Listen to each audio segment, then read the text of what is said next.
We now arrive at Part 3, our final installment of our Chapter 1 lecture on electronic structure and bonding. In today's discussion, we will learn about the amazing world of acids and bases as applied to organic chemistry. So here's today's lineup. After today's lecture, you should be able to 1. Identify conjugate acids and conjugate bases. 2. Identify the products of a reaction between an organic acid and an organic base. 3. Explain what a pKa value is and use pKa values to sort acids by their acidities. 4. Explain how an acid's structure affects its pKa value. And 5. Use pK values to determine which side of an acid-base equilibrium reaction is favored. Although I realize that this isn't a completely accurate definition, technically speaking, I like to keep things simple, dang it. Thus, stated simply, acidity is a measure of how easily a compound gives off an H+ atom. So if I have some kind of compound and it's attached to a hydrogen atom, if that compound releases the hydrogen atom, we could say that the compound is an acid. Before moving on, I have to remind you of something. Every time you see a bond written as a straight line, such as the one between this hydrogen atom and this compound, it really represents two electrons being shared by two atoms. In this case, between this hydrogen atom and whatever atom it's bonded to in the compound. With that said, here's what occurs in the process of releasing a hydrogen. Our compound keeps the two electrons it was formerly sharing with the hydrogen and releases the hydrogen as an H+. In the process, the compound now gets a negative charge. Why? The reason is because the compound kept the two electrons that it was formerly sharing with the hydrogen and released the hydrogen as an H+. Got it? Okay, good. Now the new compound, which has a minus charge where the hydrogen formerly was, is called the conjugate base of this original compound, which we would call an acid. So this compound stuck to the acidic H is an acid, and this compound where a minus charge is taken the place of that acidic H is called that acid's conjugate base. One more detail. Just so you know, we chemists often call H+ atoms just protons, because that's really all they are. So let's take a look at some amazing examples. This molecule, which is called acetic acid, is found in vinegar.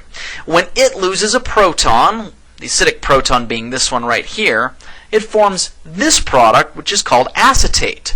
Acetate is the conjugate base of acetic acid. Ready for another one? When this molecule, which is called hydrochloric acid, gives off a proton, which is this acidic proton right here, it forms chloride along with the H+ that it releases. Chloride is the conjugate base of hydrochloric acid. And here's one more. This molecule right here, called sulfuric acid, H2SO4, has an acidic proton at this position. Now, if we want to be really technical, it actually has two acidic protons, but I'm trying to keep it simple. So, when this first acidic proton is released, it forms this molecule, hydrogen sulfate, along with H+. Note that what has happened is a minus charge has replaced the hydrogen that originally was found in the acid, sulfuric acid. This molecule, hydrogen sulfate, is the conjugate base of sulfuric acid. So here's the bottom line. If you take an acid and replace its acidic proton, its acidic H, with a minus charge, the resulting compound is called the acid's conjugate base. Similarly, if you take a base and replace its minus charge with a proton or an H, the resulting compound is called that base's conjugate acid. So in other words, if you take the conjugate base and go backwards and replace its minus charge with an H, the resulting acid is the conjugate acid of that base. I hope that makes sense. Now this seems like a great place to take a break and drink an Aloha pineapple smoothie from Jamba Juice, by which I really mean it's time for us to do another example from our problem set. Here's the question. Which of the following is not a conjugate acid-base pair? Now thus far, I've told you that if you replace an acid's acidic proton with a minus charge, you make an acid's conjugate base. But what if you start out with an acid that has a positive charge from the very beginning? Does its conjugate base still end up with a negative charge?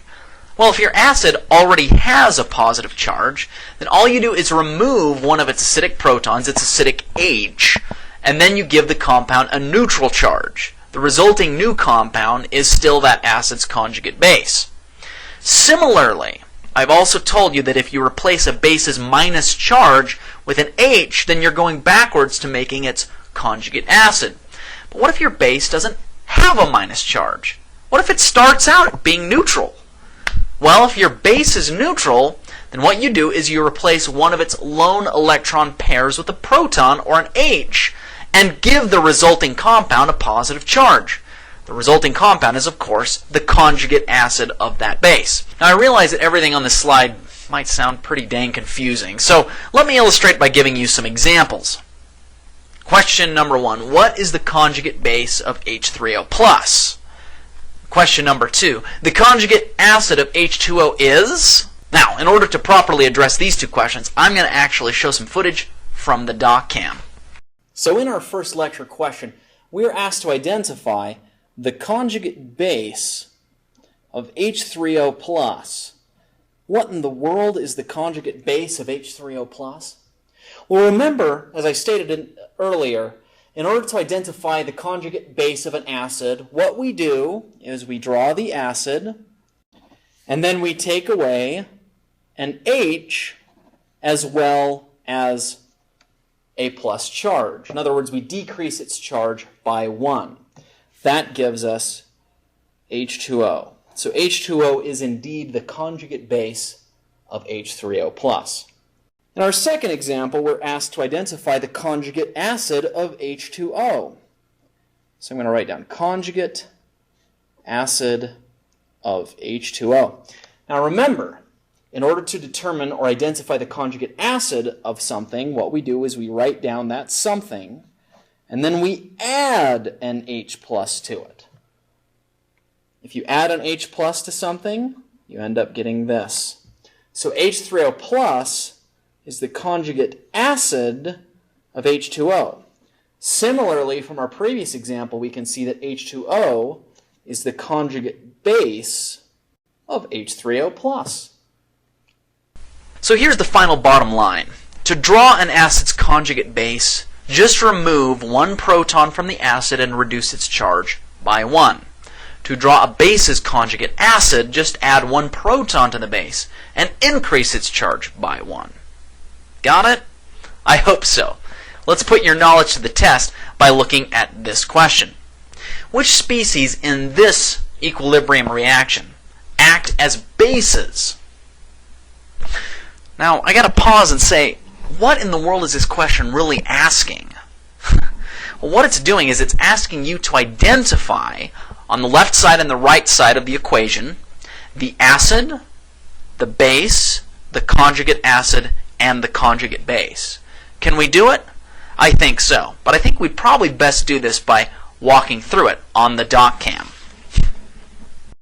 From our problem set, we're asked in question 16 to determine which species in this equation is the acid, which one is the base, which one is the conjugate acid, and which is the conjugate base.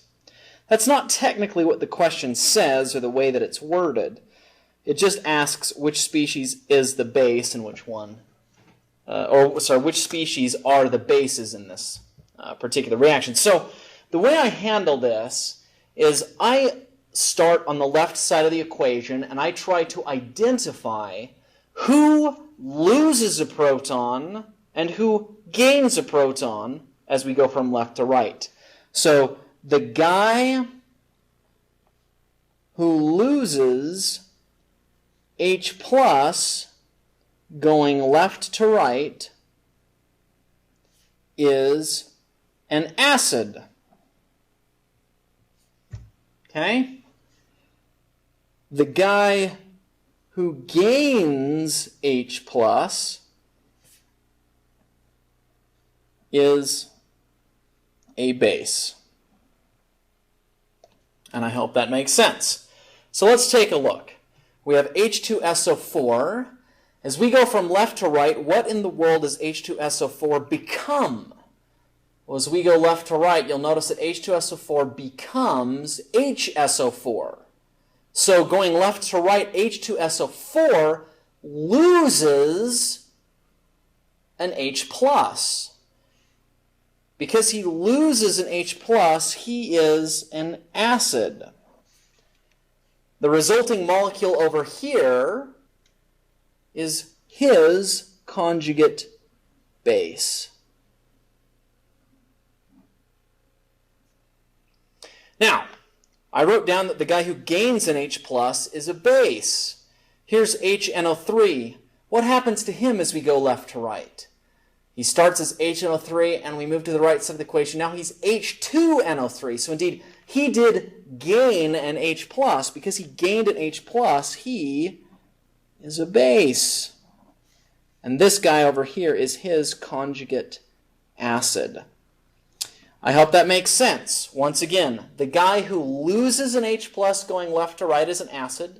The guy who steals or gains an H+ going left to right is a base. So the two bases in this equation are HNO3 and the conjugate base of H2SO4, which is HSO4 minus. So, have you ever wondered, how do neighboring atoms affect the acidity of a molecule? I'm sure you have. And by doing so, you can help sort molecules by their acidities, which is something that you often have to do in standardized exams, incidentally. So how do we reason ourselves through this minefield? Well, as I've stated before, acidity can simply be thought of as being a measure of how easily a proton, or an H+, is removed from an acid. Now, I like to think of this as being kind of like a tug of war. Let's pretend that these three guys over here are playing tug of war with this little guy over here. These three guys represent the rest of the acidic molecule in question. This little guy represents an acidic hydrogen who's holding onto the rope in the tug of war game with only one hand. You can see, with his free hand, he's waving at us. Now along comes a big bad base.